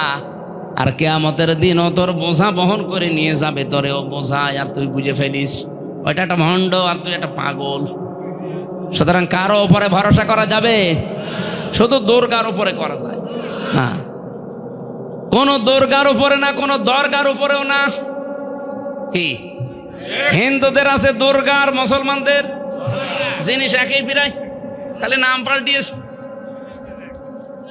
সিস্টেম তো আপনারা এক বানিয়ে নিয়েছেন। কোনো দুর্গা, কোনো দরগা এ পৃথিবীর কোনো কিছু তৈরি করতে পারে না। সৃষ্টিকর্তা শুধুমাত্র কে? এই জন্য কারো উপরে ভরসাও করা। আরো জোরে বলেন। আমি আর একটা জিনিসের নাম বলি নাই, 5টা জিনিস যে আল্লাহ দিয়েছেন মেলে না। কয়টা বললাম? 4টা বলিস। একটা হাতের এই যে ছাপ, 2 নম্বরে কণ্ঠের স্বর, 3 নম্বরে চামড়া, 4 নম্বরে চোখ, আর একটা বাকি আছে কি? জহব্বা। এই যে জহব্বার ভেতরে যে স্বাদ নেওয়ার স্তর আছে, আস্বাদন স্তর বলা হয়। এক একটা জহব্বার ভেতরে কমপক্ষে আস্বাদন স্তর আছে 2 কোটি। পৃথিবীতে সর্বোচ্চ খাবার তৈরি হয় 220 প্রকার। আমি বিশ্বের অন্যান্য যে উন্নত দেশগুলোতে বড় বড় রেস্টুরেন্টে গিয়ে দেখেছি, আমি 220 প্রকার না, আমি 180 প্রকার পর্যন্ত খাবার পেয়েছি। আমি গাজীপুরে এক হোটেলে খাবার খেয়েছিলাম, নিরিবিলি। ওখানে 180 প্রকার পর্যন্ত খাবার তৈরি করে। কাঁঠালের পাতা নিয়ে এসে বলছে ভর্তা। কিসের? কাঁঠালের পাতা। কাঁঠালের পাতা ভর্তা, কলার পাতা ভর্তা। আমার মনে হয় যা পায় তাই ভর্তা করে। সব মিলে কত? আর এক জায়গায় গিয়েছিলাম, ওখানে পেয়েছি 220 প্রকার খাবার, এর উপর আমি আর পাইনি বিশ্বে। আর আছে কিনা আমার জানা নেই, কিন্তু আমাদের জহব্বার ভেতরে স্বাদ নেওয়ার স্তর আছে 2 কোটি। কিন্তু এই স্তরগুলো, এই আস্বাদনগুলো আমার আল্লাহ পৃথিবীতে কারোর সাথে কারোটার মিল রাখে নাই। আমার স্তরের ভেতরে আপনি এখন দেন, হয়তো আমার মিষ্টি ভালো লাগবে, আমার ডায়াবেটিস আছে তো এই কারণে, তো এনার কাছে দিলে ওনার জহব্বার স্তরে আল্লাহ এটা রাখেন নাই, ওনার কাছে হয়তো অন্য কিছু ভালো লাগবে ওই স্তরে। এক একটা স্তরে আল্লাহ এক একটা জিনিস দিয়ে স্বাদ চাকার তৌফিক দেন মানুষকে। রব্বুল আলামিন বলেন এগুলো সব সৃষ্টিকর্তা আমি। এই জন্য রব মানে প্রথম বলেন তো কি? আমরা সৃষ্টিকর্তা অন্য কাউকে মানি? বলেন। 2 নম্বরে রব মানে আইনদাতা। এখানে আমার মনে হয় প্রশ্ন করলে শুধু স্যার আর কয়েকটা আলেম বাদ দিয়ে কেউ বলতেই পারবেন না যে আল্লাহর আইন কয়টা বলেন তো? 500। অথচ এখানে 92% মুসলমান এই দেশে আমরা বাস করি, আল্লাহর একটা আইনও এখানে চলে না। হ্যাঁ, কিছু আংশিক আছে, মনে করি ওইটা ইসলাম। এই যে নামাজ, এই যে রোজা আছে, এই যে পর্দা করে, কিছু মানুষ মনে করে ইসলাম হয়ে গেছে। অথচ আল্লাহর আইনের ভেতরে 500, তার ভেতরে অন্যতম একটা ইসলামী অর্থনীতি। এটা যে একটা ইবাদত, একটা আইন, আমরা অনেকে জানিও না, মানিও না। ইসলামী অর্থনীতি একটা ইবাদত না? বলেন বলেন, এটা কত বড় মারাত্মক অপরাধ আপনি জানেন? এই অর্থনীতি যদি আপনি না মেনে চলেন, কেউ যদি ইসলামী অর্থনীতি বাদ দিয়ে এই যে সুদ ভিত্তিক অর্থনীতি যেটা বাংলাদেশে চলছে, কেউ যদি ওইটা মেনে চলে আর ওইটা কায়েম করার চেষ্টা করে, সে যেন মায়ের সাথে জেনা করে। আজ বাংলাদেশে শুধু ইসলামী ব্যাংক ইসলামী নিয়মে চলবে কেন? যত ব্যাংক আছে এই দেশে, সোনালী, রূপালী, চৈতালি ব্যাংক আছে, ওইটাও হবে অগ্রণী। যত রকমের ব্যাংক এই দেশে আছে, প্রত্যেকটা ব্যাংক চলবে ইসলামী শরিয়া অনুযায়ী। ইসলামী শরিয়তের মূলনীতি কয়টা? ওটা তো আইন। কমপক্ষে আমি 28টা পেয়েছি। এই যে মোশারাকা, মোদারাবা, মোরাবাহা, বায়ে সালাম, বায়ে ইস্তেসনা, বায়ে মুআজ্জাল, বায়ে ওয়াহেদা, এরকম 28টা আমি পেয়েছি। যারা আরো বড় অর্থনীতিবিদ তারা তো আরো বেশি পাবে। আমার ছোট মাথায় যদি এত থাকে, তো স্যারের মতো বড় মাথা তো আরো বেশি থাকবে।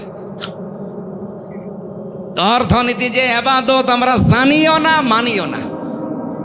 এই জন্য সুদ ভিত্তিক অর্থনীতি জারি থাকার কারণে এই এলাকায় আছে কিনা আমি জানি না, যে টাকা ছেড়ে রাখে, টাকা আসে। 1000 টাকা দিয়ে রাখে, মাসে মাসে 1000 টাকা 100 টাকা বেশি পায়। এমনকি এখানে অনেকে বসে আছে, টাকা ছেড়ে রেখেছে, ওয়াজ শুনি যে টাকা তুলবে। কারা এগুলো করছেন হাত তোলেন তো। আলহামদুলিল্লাহ, এলাকায় সুদ নেই, কালকে পেপারে দিয়ে দেবে, তারা আসে, সুদ নেই।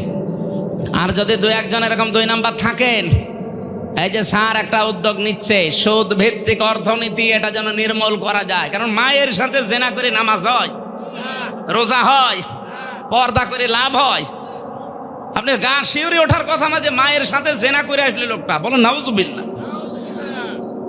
ইসলামী অর্থনীতি কায়েম করা লাগবে, আর এটা তো ফেরেশতারা কায়েম করবে। আস্তে আস্তে শুরু করেন, ব্যক্তিগতভাবে, পারিবারিকভাবে, সামাজিকভাবে আমরা যদি প্রত্যেকের জায়গা থেকে আরম্ভ করি। কারণ রব মানে কি? আইনদাতা। রব মানে আল্লাহর আইন কয়টা? 500, তার ভেতরে ইসলামী অর্থনীতি একটা। এই জন্য আমাদের আগামীতে বাংলাদেশ যদি সুদ ভিত্তিক অর্থনীতি বন্ধ করতে হয়, যাকাত ভিত্তিক অর্থনীতি এটা কায়েম করা লাগবে। আর এটা কায়েম করবে যারা রাষ্ট্রের দায়িত্বে থাকবে সামনে, তারা। আর আমরা এই জন্যই চাচ্ছি যে এমন এমন মানুষ আমরা এবার সামনে পাঠাবো যারা কোরআন শরীফ বুকে নিয়ে সংসদে যে নামাজের বিল আনবে, যাকাতের বিল আনবে। এটা কি রাজনীতি মনে হয় আপনার কাছে? হ্যাঁ, এটাই আমার রাজনীতি। কারণ এখানে কোরআন শরীফ না গেলে জীবনে এই সুদ বন্ধ হবে না, যাকাত ওখানে কেউ কায়েমও করবে না। আর আপনি কবরে যে বলবেন মার রব্বুকা, তোমার রব কে ছিল, জীবনও বলতে পারবে না। সাইয়্যিদিনা মাওলানা মুহাম্মদ।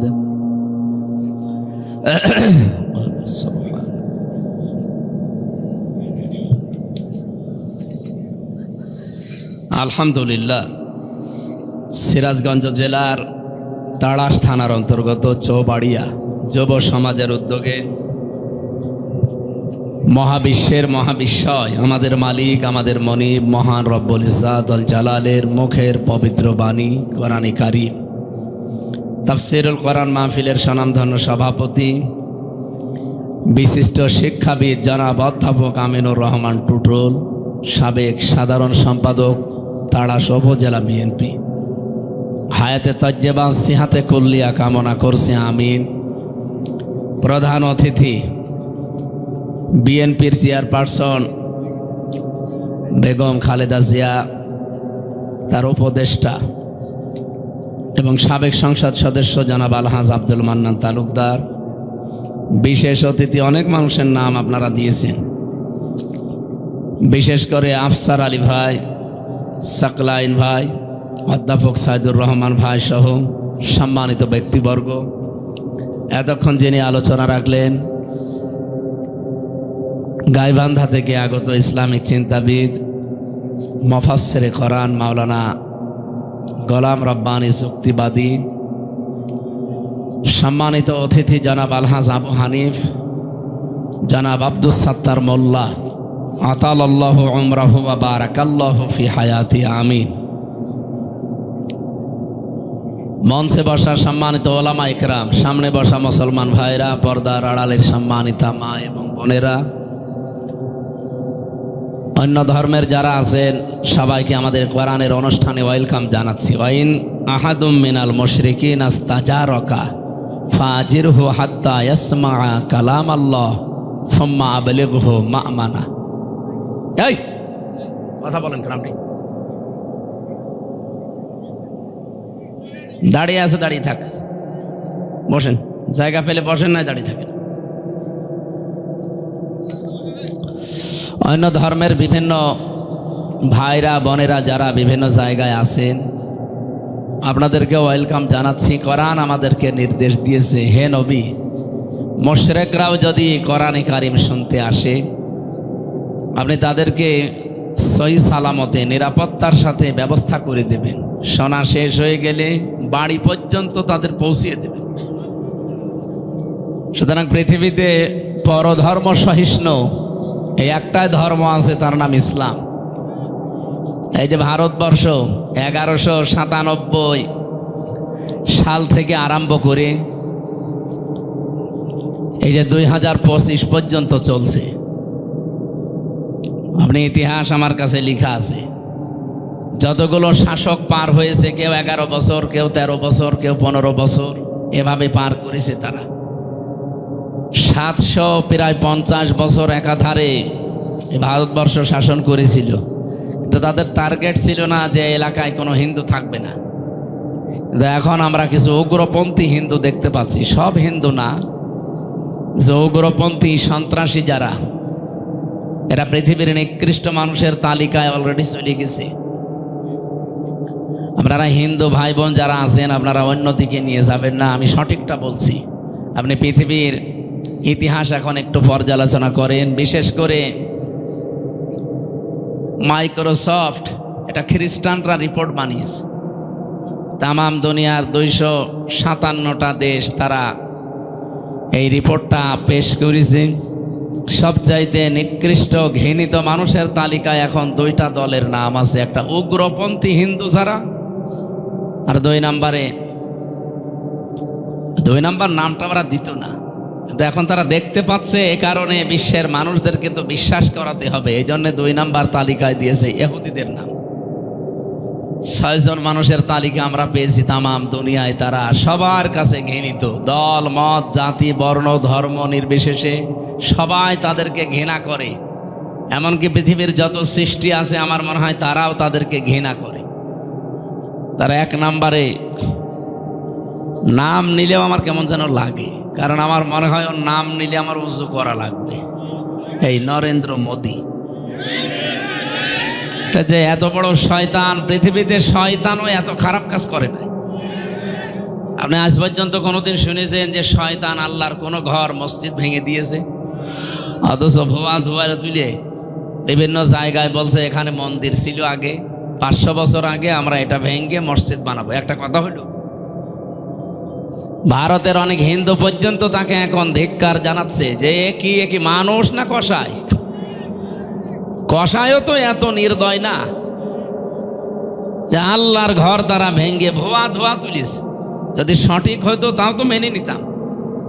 বাংলাদেশের যত মন্দির আছে এই গ্রামও হয়তো মন্দির থাকতে পারে। এখন যদি আমরা বলি যে 1000 বছর আগে এখানে মসজিদ ছিল, আমরা এটা ভেঙ্গে এখন মসজিদ বানাবো, আপনারা মানবেন? আর এটা ঠিক হবে? আমাদের বাপদাদা পূর্বপুরুষ যারা বিভিন্ন জায়গা তারা ওয়াকফ করে গিয়েছিল, এই ওয়াকফ আইন বাতিল করে দিয়ে তারা এখন নিজেরা এই সমস্ত জায়গাগুলো দখল করছে। আমি একটা হাদিস পড়েছিলাম না, মুসলিম শরীফের হাদিস। এই মাইক তো সেরকম মাইক না, রওশনের সাথে মতো মুখ সরালে আর শোনা যায় না।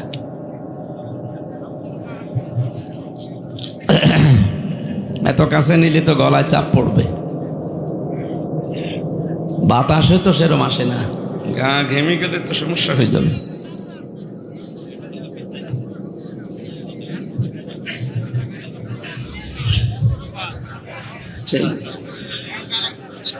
একটু হালকা আপনাদের তো কথা বলতে বলি নাই, স্টেজে লোক আছে, চুপ করেন। হযরতে আবু যর রাদিয়াল্লাহু তাআলা আনহু থেকে বর্ণিত, বিশ্বনবী বলেন, মানিদ্দাআ মা লাইসা লাহু ফালাইসা মিন্না। এই পৃথিবীতে যেই জিনিস তোমার না, ওটা যদি তুমি দখল করে নিজের আয়ত্তে নিয়ে নাও, দুইটা ক্ষতি হবে। ওই দিন থেকে ফালাইসা মিন্না, তুমি আর আমার উম্মত নেই। কি কথা বুঝতেছেন?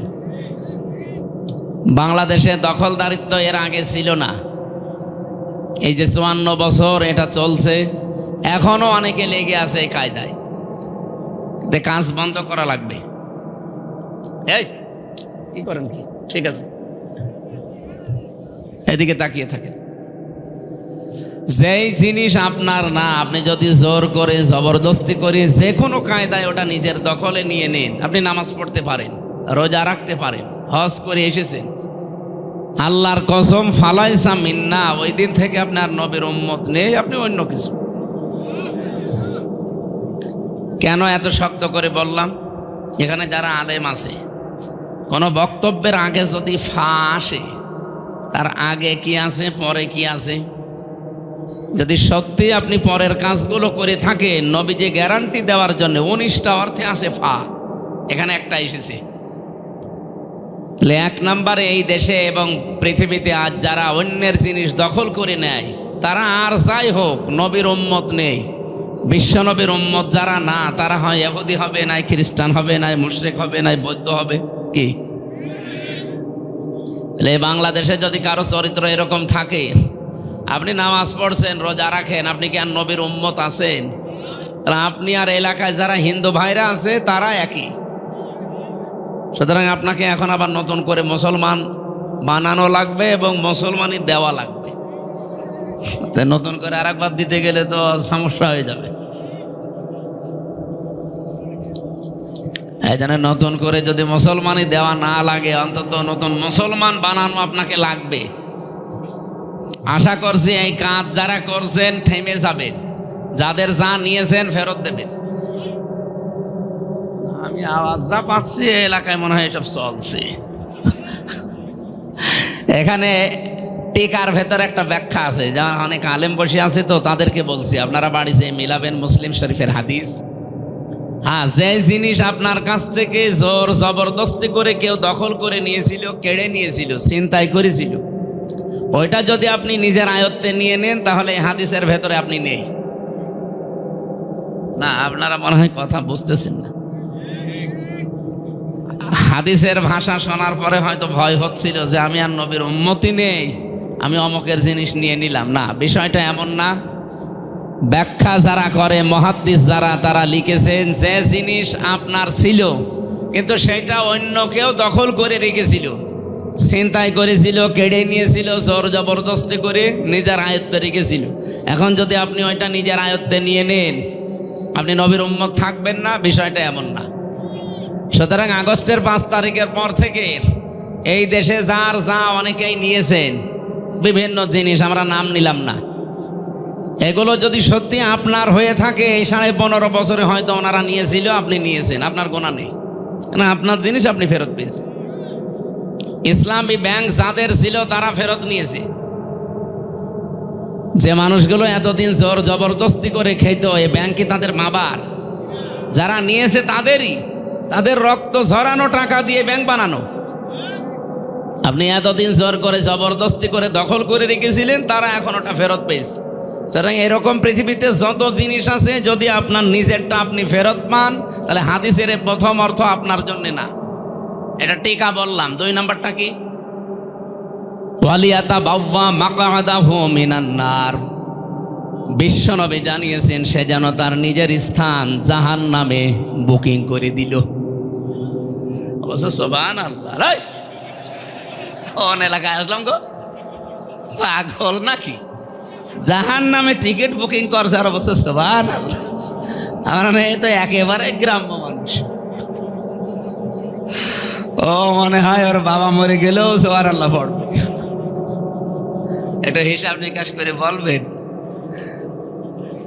হাদিসের 2টা পয়েন্ট ছিল। 1 নম্বরে যে জিনিস যার না, যদি কেউ জোর করে জবরদস্তি করে নিজের দখলে ওইটা নিয়ে নেন, আপনি নবীর উম্মত ওই দিন থেকে নেই। কিন্তু ওটা যদি আপনার নিজেরই থাকে, নিজে আপনি ফেরত পেয়েছেন, এটার জন্য এই হাদিস আপনার জন্য না।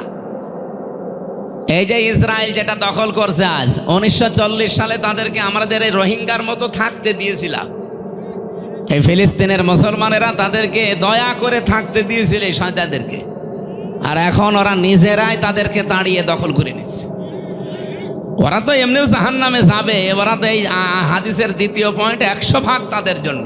ওয়ালিয়াতাবাওয়া মাকআদাহু মিনান নার। সে যেন জাহান্নামের আগুনের ভেতরে তার নিজের একটা জায়গা তৈরি করে নিল। বলেন নাউজুবিল্লাহ। আমাদের জীবনে যে এরকম কিছু না হয়, কথা বুঝতেছেন ভাই? আজকে থেকে যারা এরকম কিছু আছেন, আপনি ফেরত দিয়ে দেবেন। কোনো লাইনে একটা খোদ আল্লাহ ধরিয়ে দেবে। বিশেষ করে 5টা জিনিস তো মিলবেই না। আমার এই হাতের আঙ্গুলের ছাপ, এখানে 153টা রেখা আছে। আজ পর্যন্ত কারো এই রেখাগুলো একটার সাথে আর একটা মেলে না। কিয়ামতের আগে কারোর সাথে কারো মিলবে না। যদি মেলে তাহলে জমি জায়গা সব জাল দলিল হয়ে যাবে। 2 নম্বরে কণ্ঠের স্বর। এই যে আমার কণ্ঠের যে স্বর বের হচ্ছে, এক একটা কথা তৈরি হতে কমপক্ষে 27টা স্তর পার করছে আমার এই কণ্ঠ। প্রত্যেকের ঠিক এইভাবেই ওই 1 থেকে 26 পর্যন্ত হয়তো ঠিক থাকবে। বিজ্ঞান জানিয়েছে 27 নাম্বার জায়গায় যখন কথাটা বের হবে, তখন সিস্টেমটা আল্লাহ আলাদা করে স্বর বানিয়ে দেবে। এই জন্য কারো কণ্ঠের সাথে কারো কণ্ঠ মিলছে না।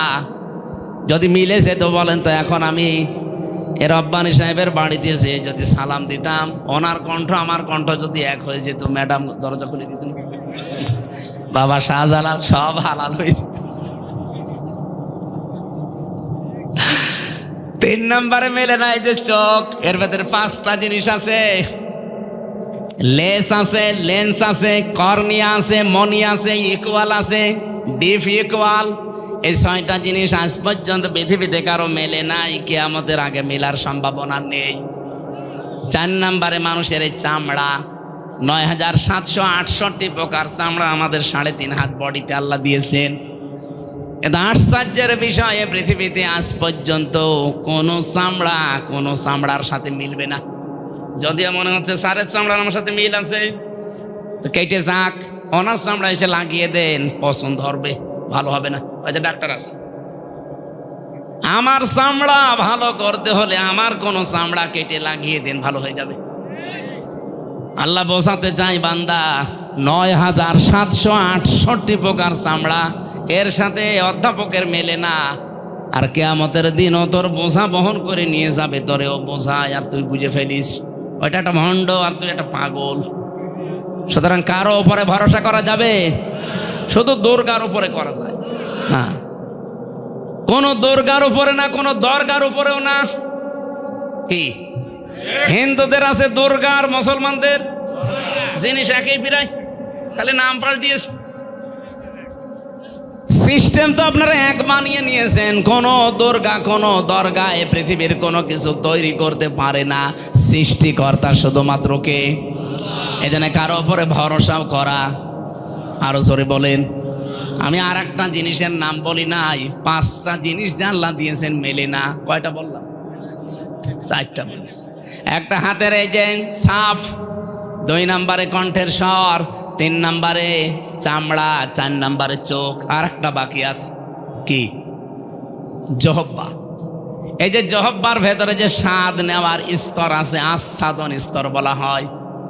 এক একটা জহব্বার ভেতরে কমপক্ষে আস্বাদন স্তর আছে 2 কোটি। পৃথিবীতে সর্বোচ্চ খাবার তৈরি হয় 220 প্রকার। আমি বিশ্বের অন্যান্য যে উন্নত দেশগুলোতে বড় বড় রেস্টুরেন্টে গিয়ে দেখেছি, আমি 220 প্রকার না, আমি 180 প্রকার পর্যন্ত খাবার পেয়েছি। আমি গাজীপুরে এক হোটেলে খাবার খেয়েছিলাম নিরিবিলি, ওখানে 180 প্রকার পর্যন্ত খাবার তৈরি করে। কাঁঠালের পাতা নিয়ে এসে বলছে ভর্তা। কিসের? কাঁঠালের পাতা। কাঁঠালের পাতা ভর্তা, কলার পাতা ভর্তা। আমার মনে হয় যা পায় তাই ভর্তা করে। সব মিলে কত? আর এক জায়গায় গিয়েছিলাম, ওখানে পেয়েছি 220 প্রকার খাবার। এর উপর আমি আর পাইনি বিশ্বে। আর আছে কিনা আমার জানা নেই, কিন্তু আমাদের জহব্বার ভেতরে স্বাদ নেওয়ার স্তর আছে 2 কোটি। কিন্তু এই স্তরগুলো, আস্বাদনগুলো আমার আল্লাহ পৃথিবীতে কারোর সাথে কারোটার মিল রাখে নাই। আমার স্তরের ভেতরে আপনি এখন দেন, হয়তো আমার মিষ্টি ভালো লাগবে, আমার ডায়াবেটিস আছে তো এই কারণে, তো এনার কাছে দিলে ওনার জহব্বার স্তরে আল্লাহ এটা রাখেন নাই।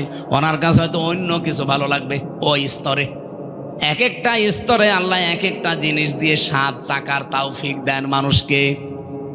রব্বুল আলামিন বলেন এগুলো সব সৃষ্টিকর্তা আমি। এই জন্য রব মানে প্রথম বলেন তো কি? আমরা সৃষ্টিকর্তা অন্য কাউকে মানি? বলেন। 2 নম্বরে রব মানে আইনদাতা। এখানে আমার মনে হয় প্রশ্ন করলে শুধু স্যার আর কয়েকটা আলেম বাদ দিয়ে কেউ বলতেই পারবেন না যে আল্লাহর আইন কয়টা। বলেন তো? 500। অথচ এখানে 92% মুসলমান এই দেশে আমরা বাস করি, আল্লাহর একটা আইনও এখানে চলে না। হ্যাঁ, কিছু আংশিক আছে, মনে করি ওইটা ইসলামে যে নামাজ, এই যে রোজা আছে, এই যে পর্দা করে, কিছু মানুষ মনে করে ইসলাম হয়ে গেছে।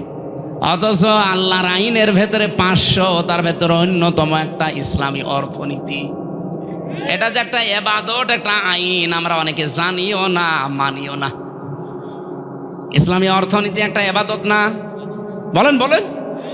এটা কত বড় মারাত্মক অপরাধ আপনি জানেন? এই অর্থনীতি যদি আপনি না মেনে চলেন, কেউ যদি ইসলামী অর্থনীতি বাদ দিয়ে এই যে সুদভিত্তিক অর্থনীতি যেটা বাংলাদেশে চলছে, কেউ যদি ওইটা মেনে চলে আর ওইটা কায়েম করার চেষ্টা করে, সে যেন মায়ের সাথে জেনা করে। আজ বাংলাদেশে শুধু ইসলামী ব্যাংক ইসলামী নিয়মে চলবে কেন? যত ব্যাংক আছে এই দেশে, সোনালী, রূপালী, চৈতালি ব্যাংক আছে, ওইটাও হবে অগ্রণী।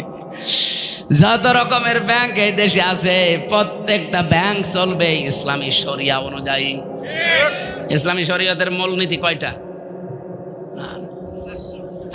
ওটা তো আইন। কমপক্ষে আমি 28টা পেয়েছি। এই যে মোশারাকা, মোদারাবা, মোরাবাহা, বায়ে সালাম, বায়ে ইস্তেসনা, বায়ে মুআজ্জাল, বায়ে ওয়াহেদা, এরকম 28টা আমি পেয়েছি। যারা আরো বড় অর্থনীতিবিদ তারা তো আরো বেশি পাবে। আমার ছোট মাথায় যদি এত থাকে, তো স্যারের মতো বড় মাথা তো আরো বেশি থাকবে। অর্থনীতি যে ইবাদত আমরা জানিও না, মানিও না। এই জন্য সুদভিত্তিক অর্থনীতি জারি থাকার কারণে এই এলাকায় আছে কিনা আমি জানি না, যে টাকা ছেড়ে রাখে টাকা আসে। 1000 টাকা দিয়ে রাখে, মাসে মাসে 1000 টাকা 100 টাকা বেশি পায়। এমনকি এখানে অনেকে বসে আছে, টাকা ছেড়ে রেখেছে, ওয়াজ শুনি যে টাকা তুলবে। কারা এগুলো করছেন হাত তোলেন তো। আলহামদুলিল্লাহ, এলাকায় সুদ নেই, কালকে পেপারে দিয়ে দেবে, তা আসে সুদ নেই। আর যদি 2-1 এরকম 2 নাম্বার থাকেন, এই যে স্যার একটা উদ্যোগ নিচ্ছে সুদ ভিত্তিক অর্থনীতি, এটা যেন নির্মূল করা যায়। কারণ মায়ের সাথে জেনা করে নামাজ হয়। রোজা হয়, পর্দা করে লাভ হয়? আপনার গা শিউরে ওঠার কথা না যে মায়ের সাথে জেনা করে আসলে লোকটা, বলো নাউজুবিল্লাহ। ইসলামী অর্থনীতি কায়েম করা লাগবে, আর এটা তো ফেরেশতারা কায়েম করবে।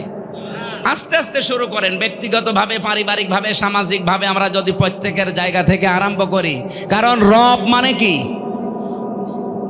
আইনদাতা। রব মানে আল্লাহর আইন কয়টা? 500, তার ভেতরে ইসলামী অর্থনীতি একটা। এই জন্য আমাদের আগামীতে বাংলাদেশ যদি সুদ ভিত্তিক অর্থনীতি বন্ধ করতে হয়, জাকাত ভিত্তিক অর্থনীতি এটা কায়েম করা লাগবে। আর এটা কায়েম করবে যারা রাষ্ট্রের দায়িত্বে থাকবে সামনে, তারা। আর আমরা এই জন্যেই চাচ্ছি যে এমন এমন মানুষ আমরা এবার সামনে পাঠাবো যারা কোরআন শরীফ বুকে নিয়ে সংসদে যে নামাজের বিল আনবে, জাকাতের বিল আনবে। এটা কি রাজনীতি মনে হয় আপনার কাছে? হ্যাঁ, এটাই আমার রাজনীতি। কারণ এখানে কোরআন শরীফ না গেলে জীবনে এই সুদ বন্ধ হবে না, জাকাত ওখানে কেউ কায়েমও করবে না। আর আপনি কবরে যে বলবেন মার রব্বুকা, তোমার রব কে ছিল, জীবনও বলতে পারবে না। এই যে চলন বিল, এটা চলন বিল লেখা না? চলন বিল উন্নয়ন ফাউন্ডেশন, এখানে সুদ মুক্ত ঋণ প্রকল্পের আওতায় বিনিয়োগের আবেদন, গ্যারান্টি, মঞ্জুরি এবং এগ্রিমেন্ট উনি দায়িত্বে আছেন। ওনারা মিলে এগুলো চেষ্টা চালাচ্ছে। আপনারা এরকম কোনো ফাউন্ডেশন পেলে সেখানে যুক্ত হবেন। আমি তো পড়াপড়ি বিস্তারিত পড়ি নাই, পড়লাম আগের থেকে দিলে পড়ে ফেলতাম। ঠিক আছে, আমি যদি কোনো জায়গায় বলতে পারি পড়ে তারপরে বলবো। আমি আন্দাজে তো বললে রেকর্ড হচ্ছে।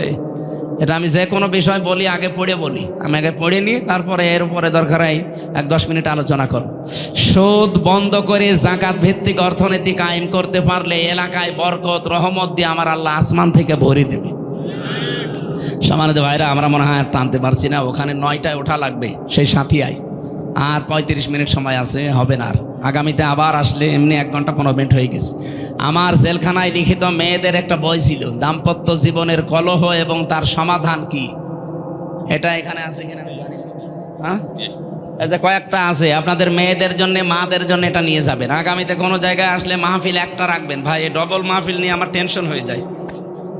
এই বইটা যাওয়ার সময় নিয়ে যান, কাজে লাগবে ইনশাআল্লাহ। আল্লাহুম্মা আমিন। লা ইলাহা ইল্লা আনতা সুবহানাক ইন্নী কুনতু মিনাজ জালিমিন। আল্লাহুম্মা গফিরলি ওয়ারহামনি ওয়াহদিনি ওয়াফিনি ওয়ারযুকনি ইয়া রাব্বাল আলামিন। আল্লাহ, যেভাবে আরম্ভ করেছিলাম ঘন্টার পরে ঘন্টা তোমার বান্দারা এখানে থাকতো, যতটুকুই বলেছি আর একটা অনুষ্ঠান যেহেতু আছে আমরা শেষ করে দিলাম, এতটুকুই মেনে চলার তৌফিক দাও। জীবনে কখন কার কাছে আজরাইল চলে আসে জানি না, আজরাইল আসার আগে খাঁটি মুসলমান হওয়ার সুযোগ দাও। সম্মানিত মা বোনদের জন্য আলাদা করে কিছু বলতে পারলাম না। আল্লাহ রব্বানি ভাই হয়তো বলেছে, তাদেরকে আমল করার তৌফিক দাও। এ মাহফিলের আয়োজন করতে গিয়ে দলমত, জাতি, বর্ণ, ধর্ম নির্বিশেষে যারা এগিয়ে এসেছে, মুসলমান, হিন্দু সম্প্রদায়ের মানুষেরাও, প্রত্যেককেই তুমি কোরআনের হেদায়েত নসিব করো। যে 30 জন যুবক মিলে আজকের এই আয়োজনে এলাকাবাসীকে সাথে নিয়ে আঞ্জাম দিল, এই যুবকদেরকে তুমি ওমরের মতো বানিয়ে দাও। এলাকায় মাটির নিচে ঘুমিয়ে যারা আছে এদেরকে তুমি জান্নাত দাও। এই মসজিদ তোমার ঘর, আল্লাহ কিয়ামত পর্যন্ত এখানে জারি করে দাও। সম্মানিত সভাপতি, একজন অধ্যাপক আল্লাহ আমিনুর ভাইকে তুমি কবুল করো। গোলাম রব্বানি সহ যত মানুষ আমরা এখানে এসেছি, জীবনের অপরাধগুলো মাফ করে সবগুলো নেকি বানিয়ে দাও। আলহামদুলিল্লাহি রাব্বিল আলামিন। লা ইলাহা ইল্লাল্লাহু মুহাম্মাদুর রাসূলুল্লাহ। সালাম। এরা ওদের এই মসজিদ নাকি এখন এক কোদাল একটা উদ্বোধন করবে আমারে দিয়ে, আমি একটা কোপ মেরে এরপরে চলে যাব সাথিয়াতে। আপনারা বইটা এখান থেকে নিয়ে যান, কয়েকটা আছে, কাজে লাগবে। মেয়েকে পড়াবেন, মাকে পড়াবেন, স্ত্রীকে পড়াবেন, কাজে লাগবে।